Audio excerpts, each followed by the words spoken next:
Hello, good afternoon. I'm Pam Marcucci. I'm the VP for programs, the Jacobs Institute. Thanks everyone for coming today for the interns' final presentation of their projects. It's particularly exciting because we were able to be in person this summer and we're able to be together now. So things are starting to feel better. So special thanks to those who helped make this summer's 2 internship programs.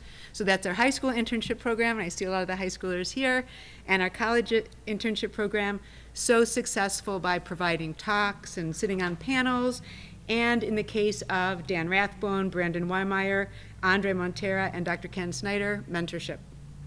Nick Hopkins, the Jacobs Institute's founder, always said that we should, or always says, that we should leave the campground better than we found it. Some common ground that Serena, Claire, Connor, and Samantha share is they each have left this JI campground much better than they found it. All of their internship projects solved real problems here at the JI. Serena created and ran a wonderful, thought-provoking high school internship program for 15 high school students, and she leaves behind a template for doing a similar program in years to come.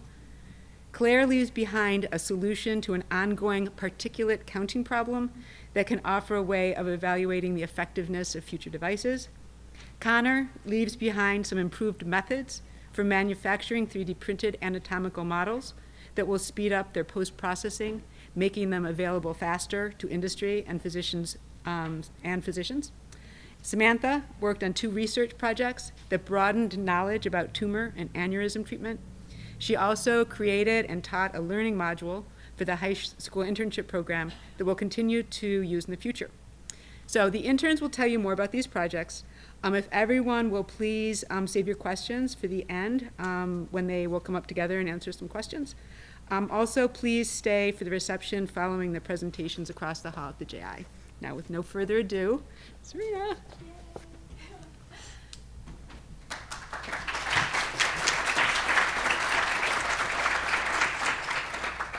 Thank you, Pam, and thank you everyone for being here today.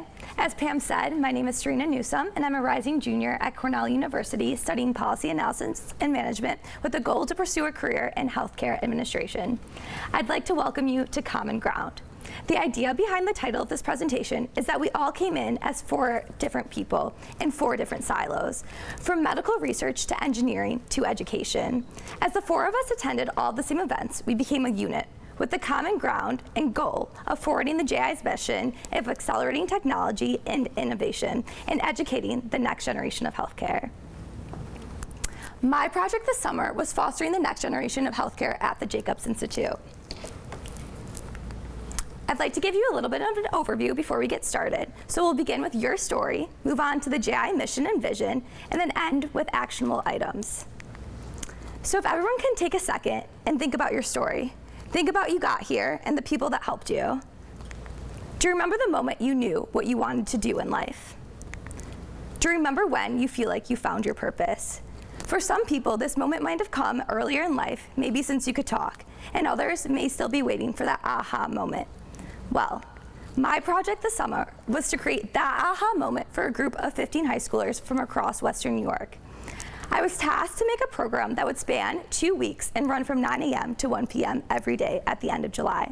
And the purpose of the program was not only to introduce these students to a wide range of careers, but also a wide range of experiences in the medical field that they otherwise might not have. So when I was given this task, I had a few questions pop into my brain. How would I contact healthcare professionals and find time in their busy schedules to come in to speak to our students? How would I ensure that the program is fun? Not just educational, but something that the students wanted to come in and look forward to every day. And how would I be able to answer and educate the students about medical-related topics that I myself do not have a background in? And as these questions popped into my head, a larger one came. Why? Why was the creation and execution of this program so important? And then I realized, these students are our future doctors, our future engineers, our future nurses, and our future healthcare administrators. And here at the JI, we are fostering the next generation of healthcare. So for those of you that are not familiar, I'd love to share with you the JI mission. The mission here is to accelerate the development of next-generation technologies in vascular medicine through collisions of physicians, engineers, entrepreneurs, and industry. So, a collision. It's not the picture that you see to the left, a car collision, but more like the picture you see to the right. This is a collision that I'd love to share because it shows how the three disciplines in this building came together. So, to the very right, you see my friend Sarah. Me and Sarah did not know each other before I walked into the GVI, and I actually met her during Dr. Siddiqui performing a brain surgery, so you can imagine the intensity in that room. At first, I was a little bit intimidated to walk up to Sarah. I didn't know if she was a medical student, maybe a resident, or even a fellow, but I didn't let my nerves get the best of me and walked over and introduced myself. I found out she was kind of in a similar place as me. We're actually the same grade in school, and she's a rising junior at UB. She's upstairs doing research for UB. And then I decided to tell her about the high school internship that I was putting on this summer, and Sarah graciously came. This is where Raymond comes in. He was one of the career pathways that we held this summer. Raymond works downstairs in the OR as a perfusionist in the cardiac OR. He came in and he spoke about his heart-lung machine, and Sarah was fascinated and decided to introduce herself to him. This collision would not have happened without the JI. And that's why I'm standing in the middle of the photo, kind of showing how these collisions are made. And I'd also like to share with you how the importance of collisions and connections resonated with our students. This is a quote from Maya, a high school intern here this summer. She said, "Something that really resonated with me was the importance of connections, not only in the medical field, but in life in general. Almost every person that came to speak to us, whether it be in a career panel or through a guest speaker, has put a heavy emphasis on the importance of networking and building bridges with your peers, superiors, and anyone you meet along." And Maya's realization on the importance of connections moves us into the JI vision. So, the JI vision. Our vision is to improve the treatment of vascular disease in Western New York and the world, while fostering local economic development and honoring the memory of Dr. Lawrence D. Jacobs. Through these connections and collisions, we can accomplish our vision. So, the building that we are in today, as I kind of mentioned earlier, was the beginning of the vision, being located between medical research and medical care, creating collisions and spurring collaboration. This program, the high school internship program, aided in the cultivation of the students, and by showing them the Buffalo Niagara Medical Campus, as you see in the pictures in the left and the right, we are showing them all that Buffalo has to offer. And in doing that, we hope to keep their talents in Buffalo, which then helps the local community not solely now, but in the future. So I'm talking about this internship, and you're probably like, they were there for 2 weeks. What did you do? So here's a picture of the 2-week program schedule. As you can see, it was pretty packed, and even after the first week, we were still adding events for the second week. This program would not be possible without Dr. Ken Snyder. Dr. Ken Snyder is a dual-trained neurosurgeon with a Bachelor's of Science in Biomedical Engineering, as well as a PhD in Biophysics and Physiology, and he played a crucial role in the execution of this program.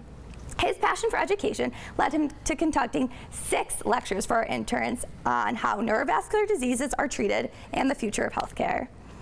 I also want to point out the photo that I have to the right. This was in one of our interns, Gloria's final presentation. It's a quote from Dr. Snyder. "It never gets easier."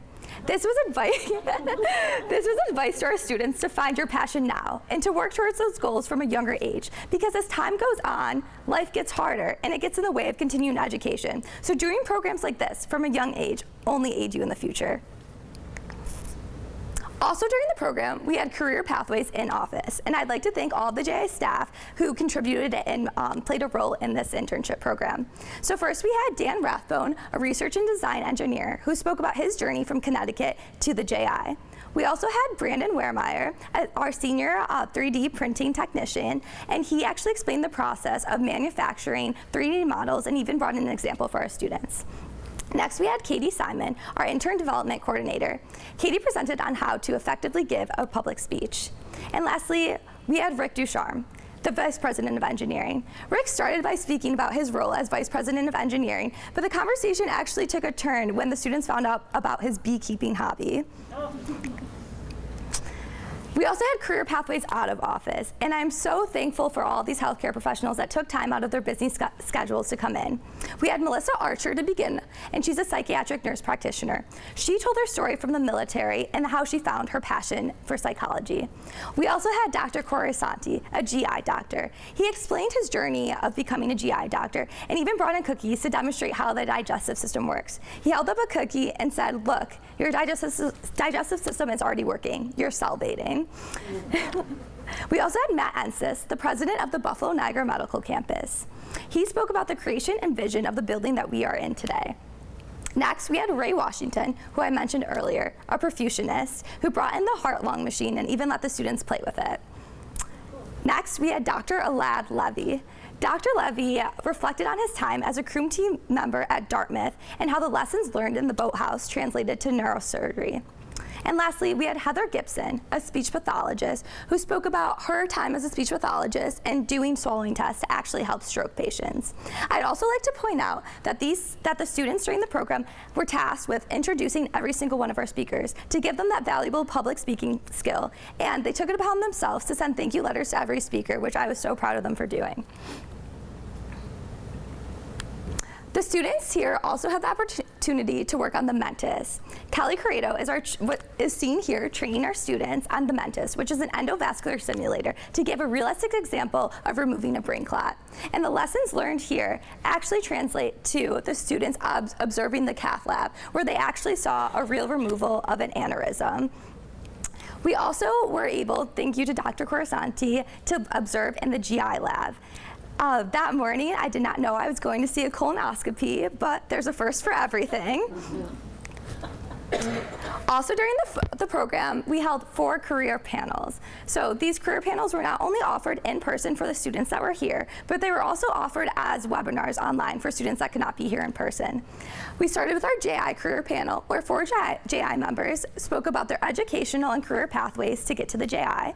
We had a former JI intern panel, and those interns spoke about how the JI helped them to get to where they are today. We had a 43 North career panel, and 43 North is a business accelerator that hosts an annual startup competition. And lastly, we had a Kaleida Health career panel, and this was Stephanie Lotito, Johnson Scaria, and Chris Lane, all speaking about the management side of Kaleida Health and how the collision of business and healthcare come together.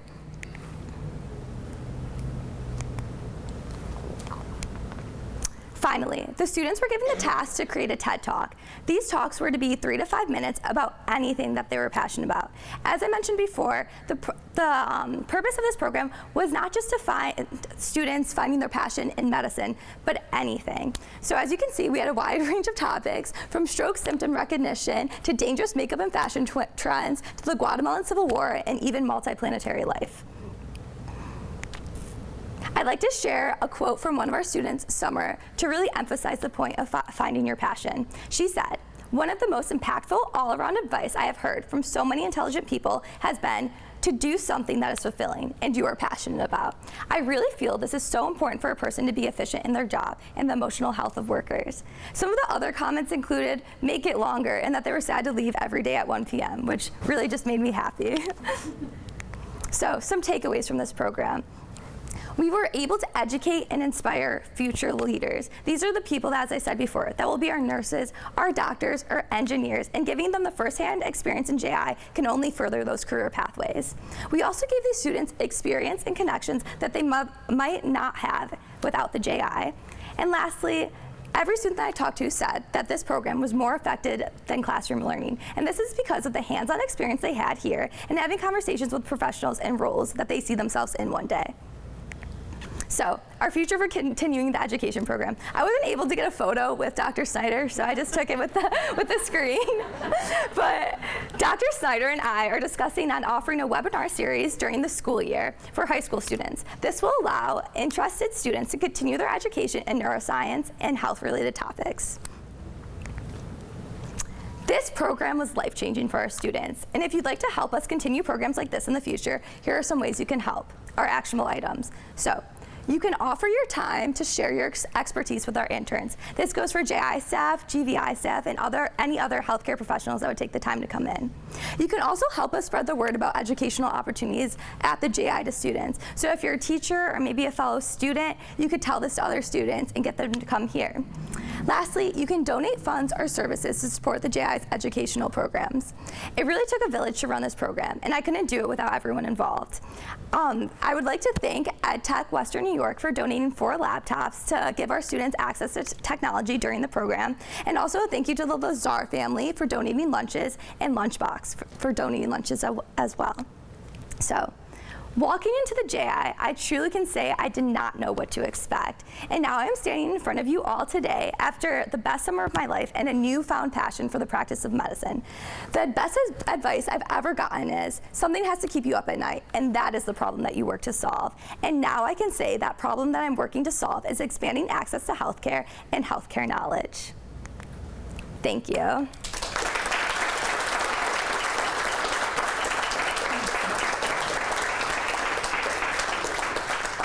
I'd now like to welcome up my fellow intern, Connor.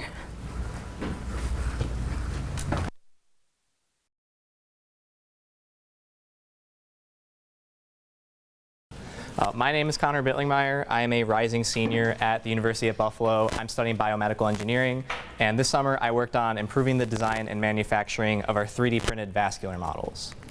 So when I first got here, my scope of the manufacturing process was incredibly limited. I have my own 3D printer at home, but it's much more basic than the ones we have here. So my design process was basically finding a model that somebody else made online, running it through my printer, and waiting for it to finish, and then breaking the plastic off. And that was it. Very low effort on my end. Just for reference, this is the printer I have. So it prints a layer of plastic, and then prints more layers on top of that until you get a full model that you want. Stepping up the complexity just a little bit is the printer we have here that costs a couple $100,000 more than mine.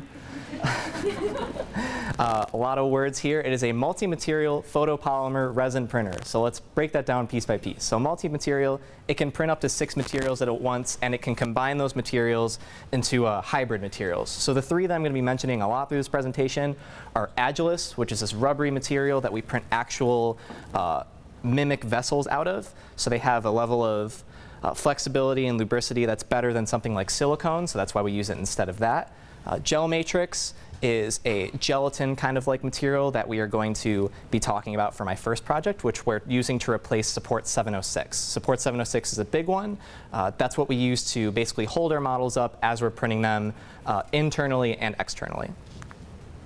And then photopolymer resin just means that all these materials start out as a liquid that the printer sprays down and then cures with UV light, which turns them to a solid. So every layer of this printer can print as small as 14 microns. So a hair is about 50 to 90 for reference. A piece of paper is about 230. So this printer is incredibly detailed. And with a complicated printer comes a very in-depth manufacturing process. So there's a lot of things going on here and a lot of points where you're having a lot of hands-on time actually physically working on these models instead of just letting them sit and dry out or sit in a chemical bath. So my first project was to focus on internal support removal. That's getting the supports out of the model after it's been printed.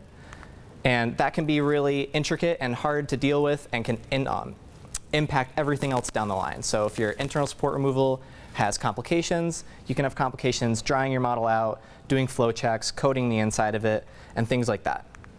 My second project here was to focus on revamping our adapter installation process. So right now, what should be a pretty simple process has a really high risk for just damaging your model entirely. So I also focused on creating a new system to implement into our models regarding that. So we'll talk about our internal support removal first. So this is Support 706. You can see it on the left is just a block in my hand. And on the right, me breaking it up. So it breaks off in bigger clumps when we're doing the external support removal. And these smaller pieces can kind of crumble up into this fine, almost kind of like powdery substance. So I'm going to be mentioning this material a lot through this presentation. Here's a really quick video of how the printer actually prints. So it'll go back and forth, spray this resin out really thin, roll it over to flatten it out, and then cure it with that light you see, which is UV. You can actually see on the left side or the right side of this video, this ring right here is Agilis. So that is actually the aortic arch of this model, and you can see Support 706 inside of that ring and outside of that ring. So how can we improve this process? So right now, Support 706 is really, really hard to get out of those narrow, super intricate vessels. So when you're getting it out, you have to use a catheter, go in, spray some water, poke it out, kind of prod at the model, and clear all those vessels out. When you're doing that, your material can flow back out of the model, clog it up, and then you can have little pinholes where water gets out, and you can balloon that vessel up so it loses integrity. You also have to physically work at this model quite a bit to actually break up the support. So the less that we have to actually, pinch it, move it, bend the vessels to loosen all the support up, the longer this material is going to last. So we can replace this with a gel matrix. So replacing our solid internal supports with a gel matrix would reduce our hands-on time when actually getting it out. It would reduce the risk of obstructions, backflow, model damage, and it would reduce the physical wear because you won't have to actually work at it as much. So here's an example of one of our models. So all of these vessels you see are what we call intricate anatomy. They're very narrow, they're very windy, they're very hard to get a catheter all the way through to clear out completely. So everything you see in gray is Agilis. It's what our vessels are made out of. Everything in pink is just a solid resin, like a plastic. So if we make that a little transparent, you can see the blue, which is the internal volume of the vessels. We call that the lumen. So I worked on creating a bunch of these models out of the larger models we have, so creating a model of the internal volume of the vessels, and we are assigning this model as a gel support. Our 706 is automatic, so whenever you throw a model through our printer, it'll automatically detect all the spots where you have open space below your vessels on the outside or within it where there's empty volume, and it'll automatically fill it with Support 706. We create this model to tell the printer, we don't want you to make 706, we want you to make this gel support instead. So here you can see a test print we had. So on the right side of this image, you can see these kind of little bead-like structures. This is the preset gel support. So Stratasys, which makes the printer that we use and the programs we use with it, has a gel support that they created that tells the printer to make it their specific way, which it makes with these little beads. So these have Agilis cubes inside of them. So the same material that we make our vessels out of, little tiny, almost like kosher salt-sized cubes within this gel to hold it up and give it more structure. The problem with these is that in our intricate vasculature, it can flow back, it can clog and create occlusions within your vessels, and they don't dissolve within a chemical bath. So we have a chemical bath that we put these models into to agitate them, break up our internal support, and it can't break those down. It can actually get through our chemical bath and break it. So what we want to do is create a gel support without those cubes, which you can see on the left, this kind of gelatinous little goo on the far left. This is just gel matrix. So gel matrix is what we want to put inside all of these models so there are no cubes and we don't get any occlusions. Here's a video of me just squeezing out that original support. So this is the one with the cubes, which is why it comes out kind of a little more solid and stuck together. But you can see it comes out kind of like toothpaste. Very thick, disgusting toothpaste. Here's just another close-up of both of those end results. So on the left, you have just your gel matrix, and on the right, you have those beads, which we do not want. Here's another photo, just holding that first test print we ever made with just gel matrix. You can see the little tiny glob in my hand. That's all it takes to hold that model up internally. Everything in that bowl is Support 706 that came from outside the model. And these were the first large models we printed with gel support. So on the left, you can see this model is a little more transparent. That's because it just has the gel support with no beads. And on the right, you can see the model with Support 706. You can see the lining of white within all these vessels. So you would have to go in with the catheter, break it all up. It can be especially tedious in the middle here, where it gets really windy. You have to clear these bulbs out. And you can break these supports up, but you also have to flush them out, which can be a big deal. So with this, it's a lot easier to clear out because this is a very loose structure. And you can, again, squeeze it out like toothpaste out of all these vessels. So this is a time lapse of full support removal from our ant model, which is back here in the back of the room. You can check it out after the presentations are done. But this is me just taking all the supports off the outside of the model first. So there's a large arch, that's the aortic arch, and everything past that large aortic arch is your carotid. So we're filling all of those vessels, those narrower vessels, with gel support, and that larger aortic arch is filled with just Support 706 like normal because it's too large to fill with gel support and have structural integrity. So this is me moving on to the internal support removal, going with a catheter on the intricate vascular, breaking things up, flushing with water, and then it's done. That was it. That whole time lapse was about 70 minutes.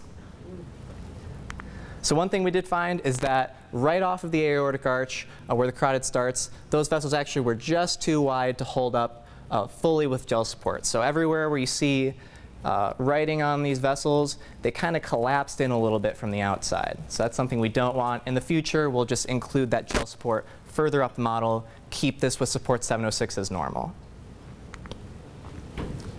These next two videos are from when we did final quality control tests on some of these models. So we printed a couple extra models with gel support and compared them to the original support 706 versions of those models. So this one is a support 706 version of a model. If you look inside that red ring, you can see a vessel that kind of can't get that contrast through just right. It takes a couple seconds right here. So that's a sign that there might be a slight occlusion in this model. Support 706 we couldn't get out, might have blocked a vessel up, so we would have to go in and aspirate that clear. So this is just a sign that our internal support removal wasn't perfect with this model. This is the same model, but it was printed with gel support instead. And you can see the contrast flows through much more easily, clears out much more completely, and that's a sign that we had very good internal support removal on these. So what did we find from doing all these tests? We found that our gel support models significantly decreased our internal support removal time. So that time lapse was 70 minutes. Half of it was just internal, only about 35 minutes to do that. But normally it would take 2 hours. So we went about 4 times faster for our internal support removal. We actually did our external and internal faster than we would just do our internal with the old system. We also found our intricate gel support models performed identically or better than the current support 706 models in our quality control testing. So they were tested under flow, pressure, fluoroscopy, which is just pumping our contrast through that model and imaging it. I say intricate gel support models because, like I said earlier, those vessels coming right off the aortic arch didn't hold up quite like we liked, but further up, it's all intricate vessels, and that's what we wanted to see, them holding up entirely and fully. We also found that something is keeping us from removing our Agilis cubes from the stock gel support. So those little beads you saw earlier, we tried to just delete the cubes from that. It didn't work out as we wanted, so we would have to go through and manually recreate it. So manually recreating the parameters for the gel support, which is a very thin ring of 706 to hold it in, and then the rest just gel matrix. We manually recreated that, and we got the results we wanted. So for my second project, I designed a new adapter system for that same model, the ant model you saw in the time lapse. So this is the current model. You have this little adapter here with these 2 prongs, and you have to put it into this ring and twist it to lock it in place with glue. So the glue we use is called Loctite. It seals incredibly quickly, 1 or 2 seconds. And if you don't get this adapter in right the first try, you have a very good chance of just having to scrap the whole model. You can't take it out, you can't try again. So we want to create a more consistent process. Somebody asked, why don't you just put the adapter on with the model? Why do you have to put it on after? We want this large opening here because at aortic arch we have to get all the internal support out. That's solid support 706. It's very difficult to get something like that out of this little tiny hole. So we have a bigger opening, get the material out, put the adapter on after the fact. If you do manage to put this on correctly, then you also have to coat it with Agilis, the same material our vessels are made out of, kind of coat it on, harden it with UV light, and then you have a completed adapter. So right now, what I call the slot and glue adapter installation, you have a really low margin for error, and if you mess up, you've lost a lot of time and money on a model that you shouldn't have lost to this tiny little adapter. So how can we improve this? Is we can create threaded models, so just put like screws on it. So a threaded model adapter would allow for proper alignment, putting it on every time. Nothing will change model to model, same installation process every single time. It would potentially remove the need for external sealants like glue or Agilis completely because the threads might be watertight on their own. That's the goal. And it would also allow for a larger vessel opening we could design. So we'd be able to get our internal supports out a lot easier. So these are the first threads we ever printed on the printer. That's right next to a USB. They were very tiny, not designed to be tested with flow, just to see if the printer could actually make threads, because we've never tried that before.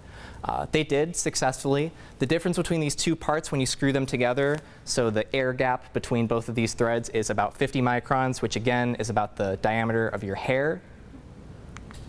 And about 7 iterations later, we got this design. So on the left, you can see in the beige and the blue, we have our 2 adapters, our small and our large adapter. And they screw into these 2 threads in gray, which are embedded inside of the model. So on the far right side of the screen, you can see our large adapter with the supports taken off, and our small adapter with the external and internal supports still on it, just to give you an idea of what it looks like when it comes right off the printer. Here's another photo of the large adapter after I cleaned it out. And you can see this arrow on the right image. This really, really thin ring is engraved into the underside of that adapter. That's a very thin ring of Agilis. Again, the same material we make our vessels out of. And the idea with that is when you screw it in all the way, it'll mesh with the wall of the model and give a little bit of squeeze. So think like your water bottle. If you have a rubber ring on the inside cap of your water bottle, gives it a little more water tightness. That's the idea behind this. So once we had these designed, we put them on the ant model, we tied them on, we hooked the pressure and our flow tests up to it, and we checked to see if it was watertight, which it was, which was great. There was no sealant put on this, so the threads alone were watertight. This threading was actually a little bit tight, so we couldn't even get it up to that ring, but the fact that it was watertight, even without that redundancy, was really great. So what did we find from doing all these tests? Our new adapter is watertight on its own. You don't need Loctite, you don't need Agilis, the threads are enough. Your risk of total model failure from installation is basically eliminated now because you don't have to worry about your adapters jamming out of place or being bent or not going on correctly. Our installation process is simple, it's repeatable, but right now our threading is a little bit tight to fully apply by hand. You can get on about 90% of the way just by hand, but with better grips, flattening the sides so you can wrench it on, or even just shortening our threading or making it a little higher tolerance so there's more wiggle room for it to go on, we can improve the ability to just screw it on easily by hand. So what is the point of all this? Why did the JI let me go around their sci-fi lab for 7 weeks and tinker around with things?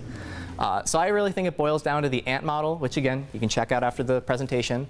So on the left side, by that aortic arch, thanks to this new adapter system I designed, we have a really consistent application process. We don't have to worry about throwing this whole really expensive, intricate model away because of this tiny little adapter.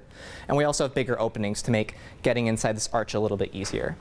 On the right side, in the green box, all of that intricate anatomy we tested with gel support, and it turned out really well, except for that little part in blue, which we're going to go back to the drawing board on. But everything past that held up really, really well, where it was narrow, and it held all those vessels up just the way we wanted to.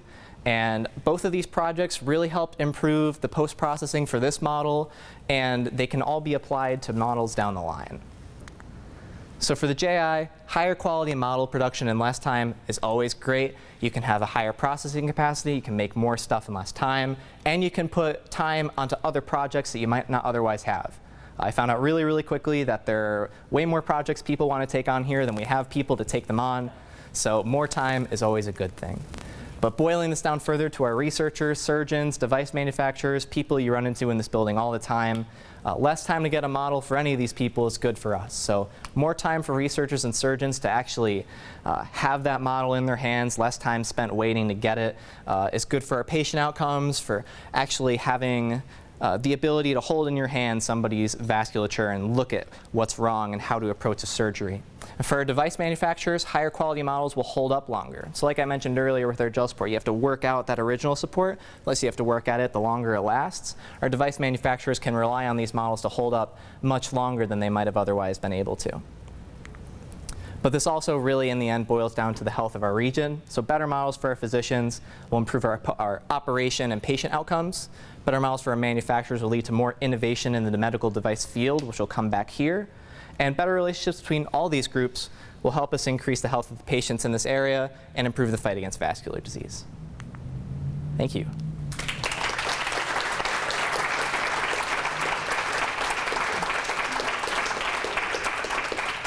And now I would love to welcome Sam up to keep things rolling.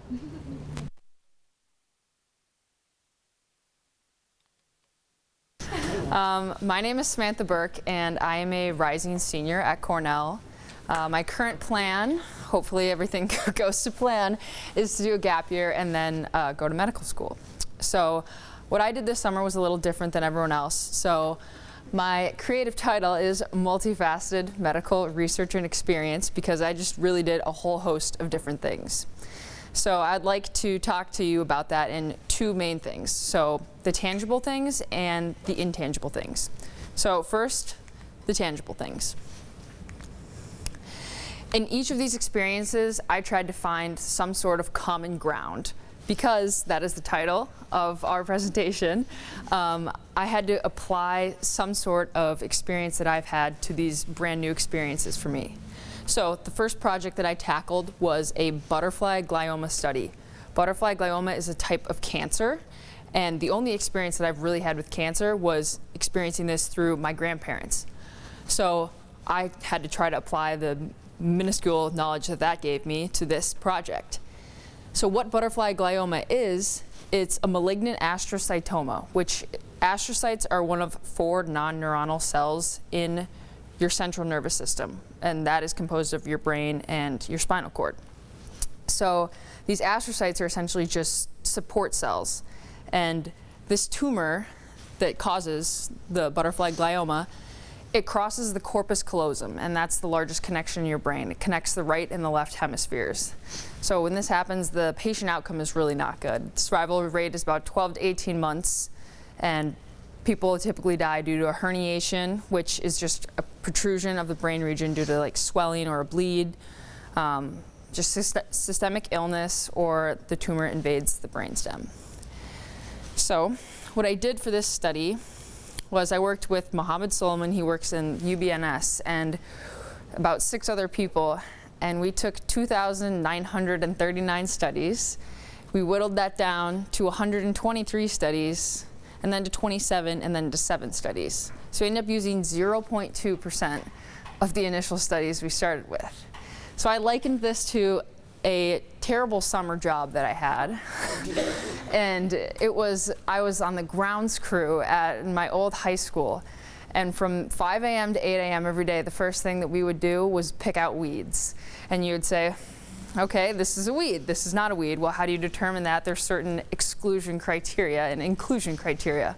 You don't want to rip out a rose. So that criteria that we use is PRISMA meta-analysis. And this is sort of like a guideline or a formula to determine what to exclude, what papers to keep. So this is sort of the outline of it. You go through and you cipher papers off that you don't want. These are the weeds that you're pulling. And some of the criteria that we used for the study were cadaveric studies, non-human studies, reviews, experimental studies, or anything with insufficient patient data. So we tossed all those and we got down to the final 7. And this project is not done yet. There's more to come. So all we've done so far is whittled it down to the 7. And I'm really excited because I think this is something that I'm going to be working on during the school year. So hopefully that will continue. The second thing that I worked on was a flow diverter study, and this was with Andre. This one started off very similar, but we had a much smaller number of studies. And what this one did is essentially a flow diverter. These are kind of a new treatment, so similar to something that you would see in a stent, but these aren't really used in the United States yet. And my goal was to essentially study the efficacy as well as the risks of these new treatments. So an aneurysm, that's what we're trying to treat, is a localized enlargement of a blood vessel caused by a weakening of the vessel wall. So if you see here, you can see this aneurysm right here. And the point of the flow diverter is kind of exactly what it sounds like. You're diverting the blood flow away from this aneurysm and allowing it to occlude, so you don't see it over there on the right side. And this occurs because the blood vessel itself will just sort of endothelialize right back over that mesh, which is really cool. It's just incredible. And this is sort of one of my favorite parts about it, was that this little branch right here, this is a healthy connection. So we don't want to occlude that. We want that to stay open. Well, because there's a demand for that blood, that actually stays open, which is really cool. So the common ground that I found with this was a connection to Western New York.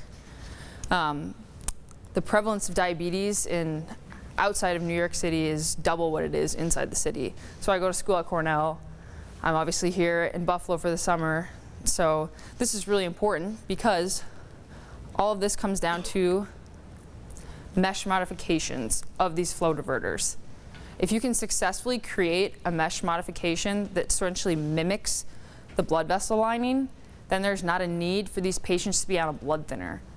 That means that so many more people can get this procedure done. So a hemophiliac, a diabetic, the access is extremely increased. So how is this done? Well, this is the typical stent right here, the one on the left. You see these larger pores.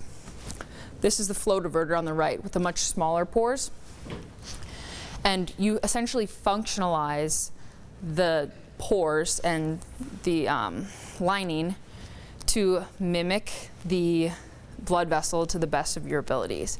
So one that is more commonly used right now is the pipeline shield, and the new one in this device that we were analyzing, which is called the Derivo embolization device, or the DED, that has a different technology called Blue Xide, and it's essentially just another try at trying to make the best possible artificial blood vessel. And the second thing, or second sort of thing that I did with my tangibles was doing a lot of observations. So I have never really had any experience in the OR or anything like that. So the common ground that I could find with this was like, I don't know, in high school I dissected a rat junior year. Like, maybe that's similar. No, it was not at all. But it was amazing. So I saw some OR procedures with Dr. Siddiqui, Dr. Polina, as well as being in the cath lab and getting to see these endovascular surgeries where they're putting stents in patients and sucking out clots and all this stuff that were really pertinent to my research, which just really made it come to life. So some of my favorite surgeries that I saw, and one in my first few days ever at the JI, I saw a craniotomy with Dr. Siddiqui, and I was just like, what is going on? Like, they had a part of this guy's skull sitting on the table. His head was open over here. I had no idea what was happening. So I'm asking all of these like rookie league questions, but it was so cool to then, throughout the summer, learn more and more every day about what was actually going on. And I still have so much to learn, but another one of my favorite surgeries was a sciatic surgery with Dr. Siddiqui, and for this surgery he went in the back of a patient's thigh. And I was fascinated with this because just the breadth of his knowledge and how applicable the endovascular and neurosystem is to parts. It's not just the brain. Like, he was in the back of someone's thigh, the next day he's in someone's brain, the next day he's in someone's heart. It's just incredible. And I've also had some sciatica pain before, so it was kind of relatable. It is not fun. And then another one that I saw that I really enjoyed was a spinal revision with Dr. Polina. And this one, he took spinal plates off of someone's L4 and L5, the lumbar vertebrae, and moved them up to L2 and 3. And it was really cool because I just thought that the physical manipulation of the human body was incredible. So those were my tangibles, and I would like to move on to the intangibles, the things that you can't really put a price on. And one of those things is teamwork that I saw here at the JI. So I'm actually on the ice hockey team for my school, and so I saw a lot of parallels between my team and the JI team, and that stems from teamwork. Everything was a team effort. There's never just one person doing something. It's never one person's responsibility. Someone's always helping you. You always have that support. And being on a team has allowed me to, or being on the JI team made me feel comfortable to bring my strengths to the table and say, you know what, I'm good at this, I can do that. But also be able to say, this is where I lack, and I know there's 8 floors of people who are there to pick up the slack when I don't know what's going on.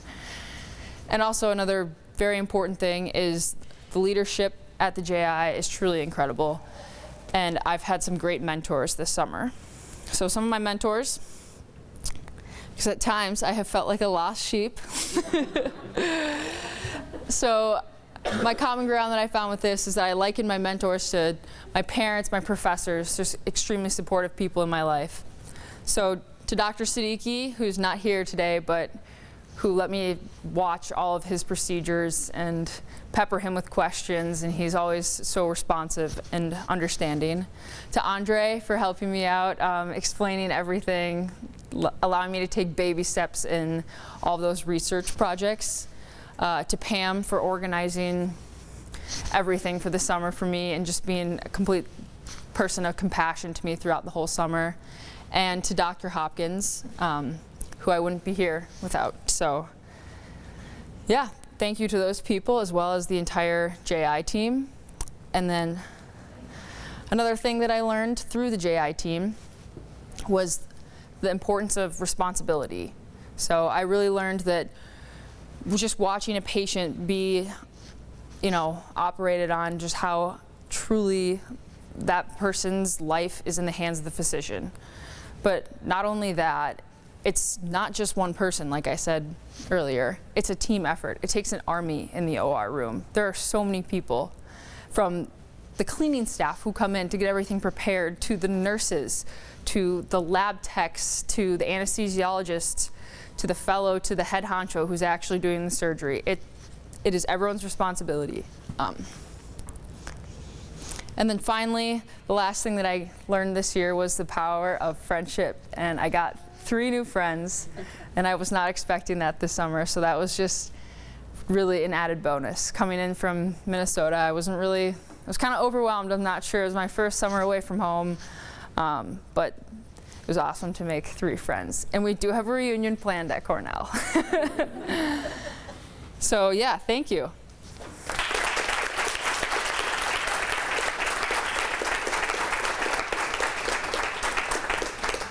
And now it is my pleasure to introduce fellow intern and friend, Claire.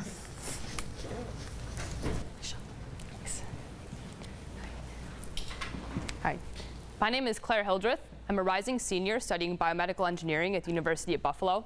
And my project this summer was focused on designing a system to automate the detection of particles to prevent strokes after heart valve replacements.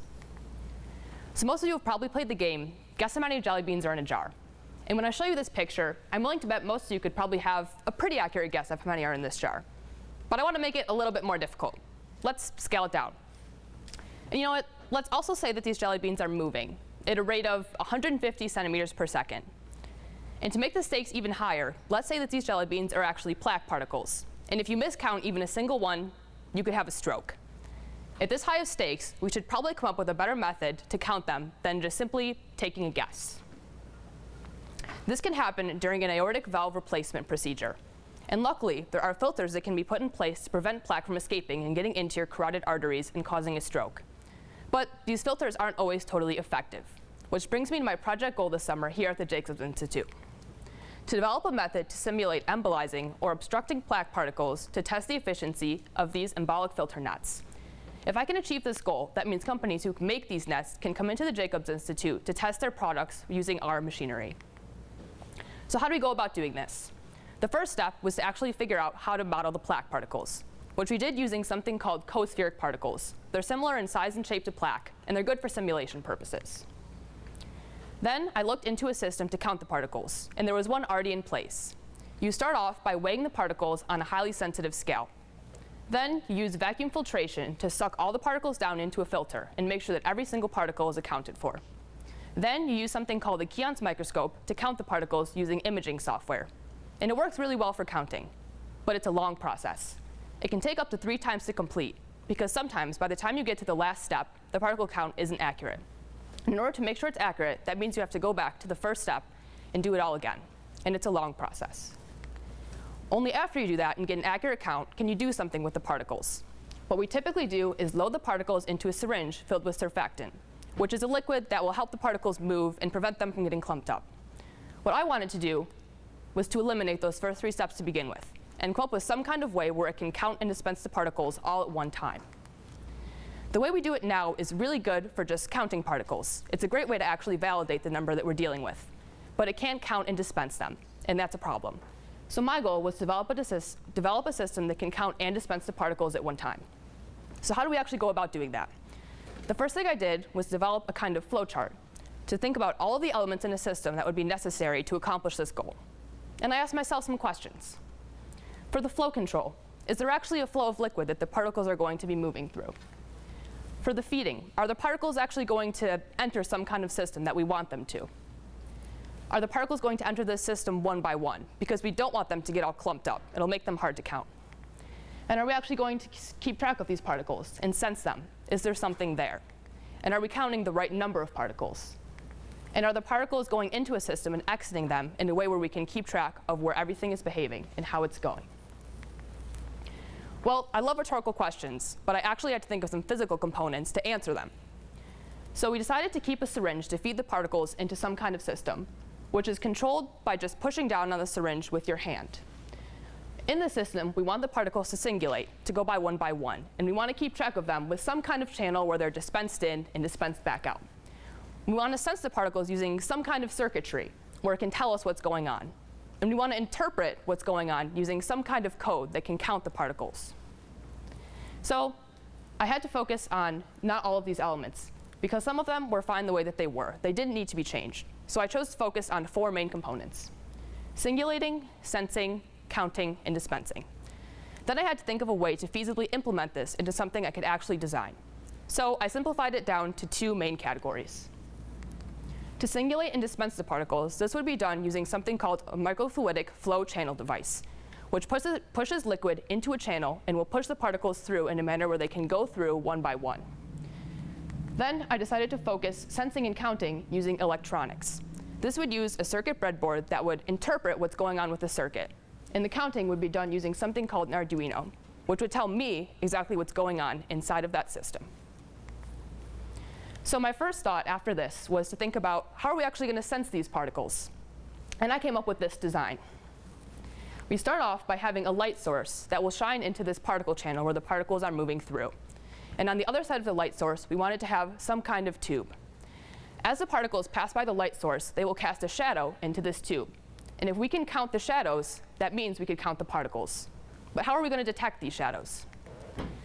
I came up with the idea to use something called a photodiode, which detects changes in light intensity. And it can be integrated into a circuit. So using this will allow us to count these shadows. And if we can count the shadows, we can count the particles. So it's time to scale it up a little bit and broaden the scope and think about how we can integrate this into a bit of a bigger system. Here we have our light source shining into this chip where the particles are moving through. The particles are injected here using that syringe full of surfactant. And as they pass by the light source, that shadow will be registered here by the photodiode. That's hooked up to a breadboard, which is hooked up to an oscilloscope. And this is the part we're actually looking at here, because there will be pulses that register that change in light intensity on this monitor. And if we can see those pulses, that means we can see the particles, and we can count how many there are that are going through our system. To start off the actual design, we decided to focus on the chip design, because if the particles aren't flowing through the way we want, the circuitry isn't really going to have the proper application, and it's not really going to help us. So we started off by doing some literary research into pre-existing ways to actually flow particles through a chip.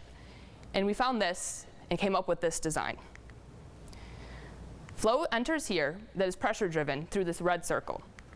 And it will go in the direction of these red arrows. In this middle circle, particles will be dispensed. And because there is flow coming in from both sides, it will help push the particles into the middle of this exiting channel, where everything exits through this yellow circle here. And this is what we want. Because if the particles are going in and being pushed in, they'll be singulated, and we can detect them if they're singulated. So we actually had to build it. We designed a chip using SolidWorks and a base that attaches on to the top of the chip. Then we used a 3D printer to actually make the physical model and completed the chip assembly. This wire here is where the light source is shining into the system. And this wire here is what will detect the light source and tell us what's actually going on. We did run into some problems when we were making these chips, but that was mainly due to the orientation that we printed the chips on our 3D printer. The way that the chip was angled, resin leaked into the channels. Resin is a liquidy substance that solidifies as the layers form and make our chip. So since the channel was tilted, the resin leaked in and solidified inside of our channel. The line of the channel should be this white line here, but it actually was this dark line here, and we don't want that. It means that the channel is smaller than what we need, and it's not very smooth. So the particles got jammed. They couldn't fit through, and they were getting stuck on the edges. So we tried some different orientations, and after a few iterations, we got our channels to look much better. You can see the edges are very smooth, which is good, because that means if we run flow through it, the particles should singulate and go through this channel a lot better. So to test this, we ran some flow studies, and we took some videos with a high-speed camera. And as you can see, by the time the particles get to this side of the channel, which is where they'll be detected by this light source, they are singulating, or going one by one, which is great. It's what we want. because that means we'll now be able to detect them as a single particle and count how many there are. So it was time to move on to the circuitry, actually detecting these particles. And to start off, I built this schematic from the whiteboard I showed you earlier. We have our syringe full of our particles that are flowing into this chip. They're pushed through the flow channel and pass by that photodiode, which will detect those shadows or those changes in light intensity. And that's all going to be displayed on this monitor here. And as you can see, it works really well. Every single one of these pulses is a particle that's passing by. You can clearly count them, so you can clearly count the particles. But there was a problem. We didn't have an actual light source yet, so we just turned on a phone flashlight and used that. And as great as that worked, I didn't really want to just duct tape my phone to this chip and call it a day. I figured it probably would be a little bit better and less expensive to find a light source that could actually be integrated into this system. So I hooked up an LED light source, and it didn't really work. As you can see, this signal is a lot noisier. It's a lot thicker, and you can't really see these individual pulses. And the pulses themselves are really tiny. So to fix this problem, my mind next went to building an operational amplifier. And what this does is it takes a tiny signal and just makes it bigger. My thought was it will take these tiny particle signals and amplify them so that we can more clearly see them and then more clearly count them. But it didn't work. So my thought after that was maybe it's the sensor. As I mentioned, I was using a photodiode, so I thought maybe I can use a phototransistor. It does essentially the same thing, but it has a much higher sensitivity. And it worked, kind of. It worked better, but it still wasn't working as good as the first time. And I couldn't fully understand why. The changes I made and I thought I was implementing, I thought would help the system, and I thought it would make the detection better. And it did make it a little bit better, but not as good as the first time. But I had something to work with, so I decided to move on to the next part, the code. The code works by setting a baseline voltage here, which you can see indicated by the blue. And every single time a pulse occurs, that's a particle passing by. This red line is a count. So every single time that a pulse happens, the count goes up by 1.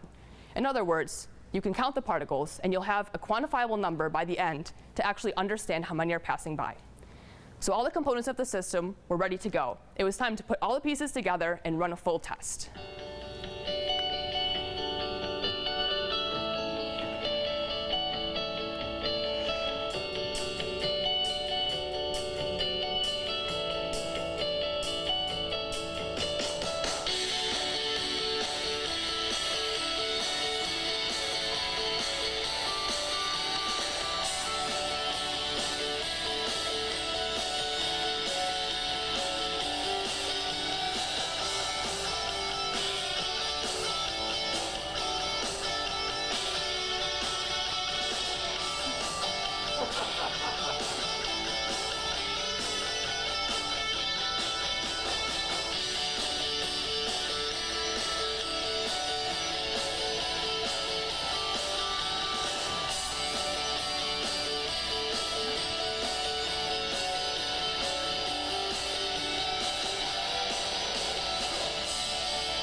So we ran the whole system.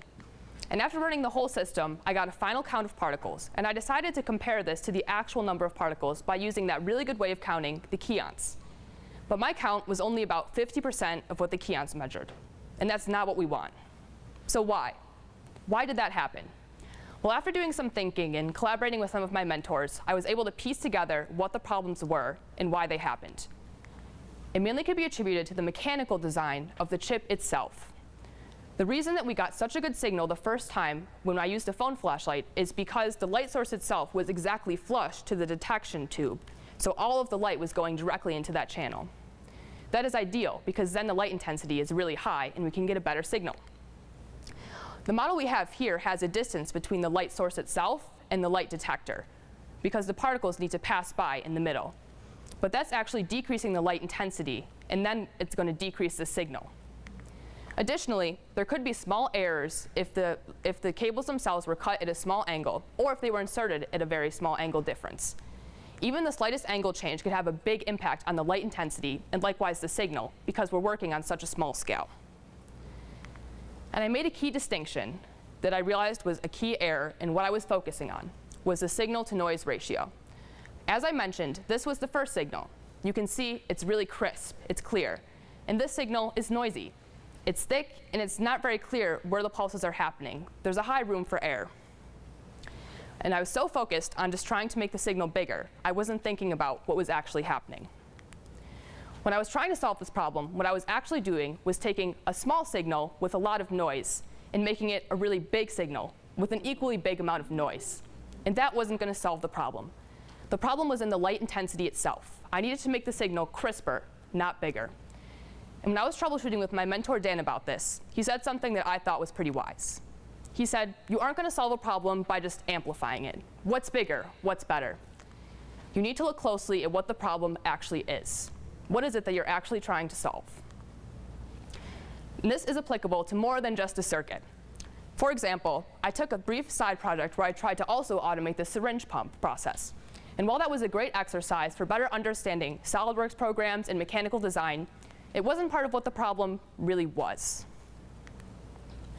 I like to think of knowledge and learning as something that's kind of like an iceberg. And when I came into this internship this summer, my knowledge was more surface level. It was things that I had learned in school and through extracurricular activities. And I quickly learned that no matter what you're working on, in any facet of any category of anything, there always exists a much more deep knowledge that you can obtain that is far beneath the surface level, and you can master any subject. And a key distinction I made this summer on how to solve a problem to the best of your ability is it is not always necessary to go to the bottom and master every single subject for every single thing you want to solve. The best way to solve a problem is to define a ground, to know how much of that knowledge do I actually need to get this problem done. When I came into the Jacobs Institute this summer, my ground was that I was going to be working as a biomedical engineer intern on some kind of medical project at a medical device company. And I knew I was going to be working with some other interns. That was my ground. But I quickly learned that the ground was going to deepen. The interns and I developed our connections, and our grounds came together as one.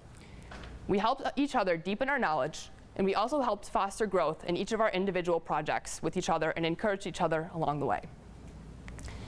And this also couldn't be possible without the help of our mentors and every single person at the Jacobs Institute that we collaborated with. Together, they collectively helped us deepen our knowledge and grow our common ground. Thank you.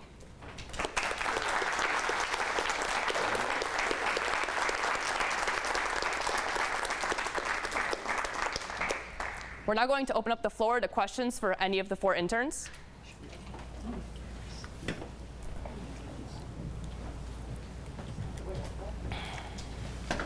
Thanks.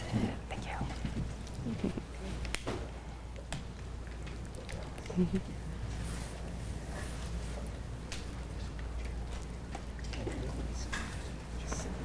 Questions?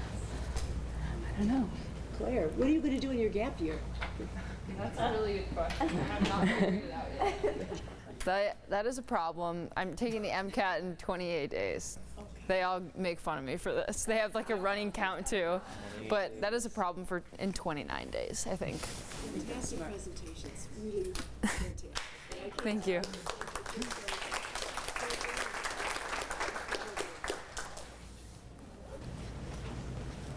Any questions? I have one. Okay. What was the toughest obstacle that you faced during this summer? I think for me, it was definitely looking for laptops for the students because it's kind of hard to find people to donate like a big piece of technology, and especially because it was like so necessary for our students to like have access to this technology to successfully like be in our program. It definitely was difficult. I was like writing emails to a bunch of people, but EdTech Western New York donated our 4 laptops that the JI will have for the next year. So that was it was a problem, but solving it was very rewarding. I think I think for me, it was definitely our first batch of models we printed with gel support. So I know Adam, one of our other engineers, has already explored with it a little bit in the past, and they printed without cubes. And that process to print without cubes, for whatever reason, wasn't working. And we printed another test to see if it was like just something on my end that I might have made a mistake on, and it still wasn't working. So that was a bit of a headache to try and figure out, and it's something we still haven't figured out. But cleaning that first set of models with the cubes was the most frustrated I was my entire internship. I think for me it was bridging the gap between what I learned in school and actually using that to make something physical. I didn't realize how much of a gap that is. It was honestly a huge learning curve for me to actually understand the physical implications. And besides that, it was also very difficult to get our ID badges to work. I spent a lot of time outside of the lab being like, hello, can someone let me in, please? Yeah, on that thread, I had to get like 3 TB tests in order to get like access to the clinical thing, and then it turns out like I didn't even need the TB test. I don't know. It was this whole process. I ended up in a very like not the best neighborhood and on a random like Tuesday. I'm like, what am I doing? But other than that, I would say just starting with 2,900 studies and saying like, okay, I got to start somewhere was a lot. So yeah. What do you see as the future of your respective and collective work as a team and with the Jacobs Institute going forward? We're not letting them go. I mean, I feel like we should open up our clinic, and then I can be the hospital administrator. We have our engineers for the devices, and then Sam will be the head surgeon, right? I think it sounds perfect. Yeah, I like it. Instead of getting new talent, the JI is getting competition. But I mean, to answer your question, I think that for my research, I hope that the Revo can eventually be used in the United States, and based on our findings, it really looks promising. So, because all the studies that we looked at were in like Turkey, Brazil, Germany, Italy. So, yeah. So hoping to bring that to the U.S. and really finalize up on that mesh modification to get more patients access. I think as far as mine going, just continuing off that last question, is just making these models as like accurate as possible, as realistic as possible. And the faster we can make those and make them realistic is really, really important. And I think for mine, it would just be implementing the problems that I realized I did have, because I think I'd be able to make the system work much more efficiently if I could just had a little bit more time to actually make sure I could make those changes. Okay, then I guess a good answer for me, it would be continuing the education program. It really, like, I didn't realize how much, like, I loved organizing and running something, and the JI really opened my eyes to that, and just the breadth of, like, healthcare knowledge, especially that Dr. Snyder presented to us, being able to make that, like, way more, like, widespread, it would be so exciting, because there's so many things happening here that I just had no idea about before, so expanding that knowledge and sharing it with others, for sure. One fast footnote, all your work was really excellent, but I think one thing that should really be noted for each of you individually and collectively as a team with the Jacobs Institute, your presentation skills are really outstanding working with the team, and as you go into your successful medical careers, your presentation and communication skills of your excellent research and innovative and intuitive intelligence and your breakthrough research and development, your communication skills are equally as strong. It's very rare to see, and each of you should be noted both for your work, but also how effectively and efficiently you communicated, which is really excellent. You're here.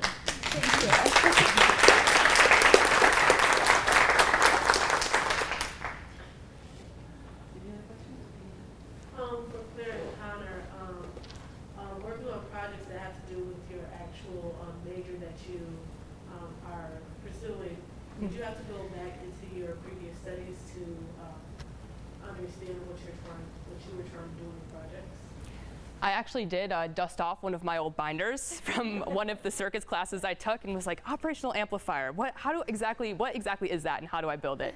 So yeah, there were definitely some applications that to have that background understanding to actually build it, I had to go back and look at some things that I'd learned previously to make sure I had those skills to actually build it. Yeah, I'm very glad I didn't have Claire's project because I do not like working with circuitry at all. But I had to reference back a lot to using SolidWorks through school, so all that modeling software to make technical diagrams, actually creating like the threads, and using my knowledge with that program to just learn new programs programs that I might have been a little familiar with but haven't really like delved into fully. I think that was the biggest resource that I was pulling back on from school. Just to add on, do you think you having a 3D printer at home helped you a lot with trying to work with the 3D? I think it gave me. I think that was my common ground. I think that gave me a good baseline. I had like an understanding of like the fundamentals, but like jumping up from something so like I don't want to say basic, but compared to the printers we have here, it feels basic to something so high tech and like intricate was a big jump. But I think it did help. Like, I think if I didn't have that prior knowledge, it would have been a bit more of a learning curve. I have a question for Claire. If you had more time, do you have any idea of what you would do to solve your light intensity problem? Yeah, so we wanted to go back to having a light source just directly flush to the channel. And actually part of that, so I mentioned we printed a chip in a base. What we wanted to do instead was just have that be one component, because then we could put a light source directly onto that chip and you would get all the light intensity just shining directly into it and directly into that sensing tube that I was talking about. So that was our goal. We just didn't have an actual light source to do that.